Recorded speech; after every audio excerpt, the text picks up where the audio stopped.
স্বৈরতন্ত্রের জননী মিসেস মোদি হিসেবে খ্যাত শেখ হাসিনা যখন এই বাংলাদেশে ছিলেন তখনও তিনি এই বাংলাদেশের সর্বনাশ করে গেছেন।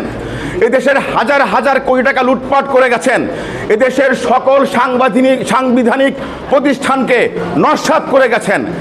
যখন ছাত্র জনতার রোষানলে পড়ে এই খুনি হাসিনা এই দেশ থেকে পলায়ন করেছে, পলায়ন করে যখন ভারতে অবস্থান নিয়েছেন, সেই ভারতে থেকেও আমাদের দেশকে ক্ষতি করছেন।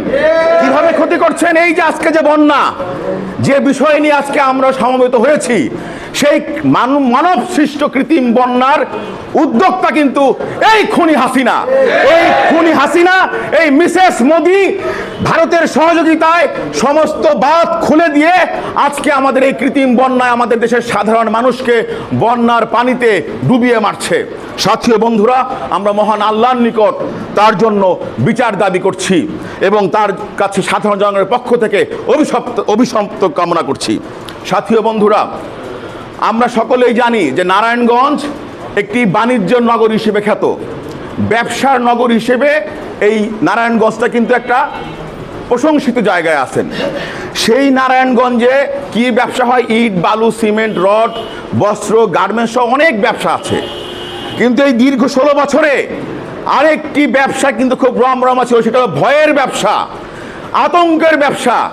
এই ভয়ের আতঙ্কের ব্যবসা কিন্তু এই স্বৈরাচারী শেখ হাসিনার আমলে এই গডফাদার শামীম ওসমানেরা কিন্তু একটা ভয়ের ব্যবসা চালিয়ে গিয়েছিল। আজকে আমরা কিছু কিছু কর্মকাণ্ড দেখতে পাচ্ছি, তাদের ফেলে যাওয়া ভয়ের দোকানগুলো আবার আমাদের বিএনপির কিছু ট্যাগধারী যারা রাতে আওয়ামী লীগ দিনে বিএনপি করত, তারা সেই শামীম ওসমানের ফেলে যাওয়া ভয়ের আতঙ্কের ব্যবসার আবার সোল এজেন্ট খুলে বসেছে ফতুল্লাতে। তারা আবার মার্কেটিং করতে বসেছে সেই ভয়ের ব্যবসার। সাথী ও বন্ধুরা, ইতিপূর্বে আমার নেতৃবৃন্দ বলে গেছেন, ইউনিয়ন বিএনপি সভাপতি হাসান মাহমুদ পলাশ বলে গেছেন যে আজকে আমরা অবশ্যই সাধুবাদ করি শেখ হাসিনা সরকারের আমলে যে সমস্ত নেতৃবৃন্দ মানুষের উপর অত্যাচার জুলুম করেছে, মানুষকে খুন করেছে, ছাত্রকে গুম করেছে, ছাত্রদেরকে গুলি করে খুন করেছে, তাদের বিচার হবে, তাদের নামে মামলা হবে। কিন্তু সেই সুযোগ নিয়ে আজকে সাধারণ মানুষদের যারা বিএনপি করেছেন তাদের নামও ভিতরে দেওয়া হচ্ছে।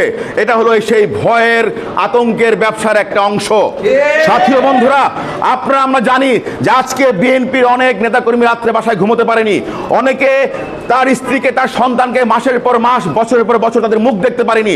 সকল বিএনপি নেতাকর্মীদের আত্মত্যাগের বিনিময়ে, গুমের বিনিময়ে, খুনের বিনিময়ে, ছাত্র জনতার রক্ত মাখা আন্দোলনের বিনিময়ে, মৃত্যুর মিছিলের বিনিময়ে কিন্তু আজকের এই বিজয় এসেছে।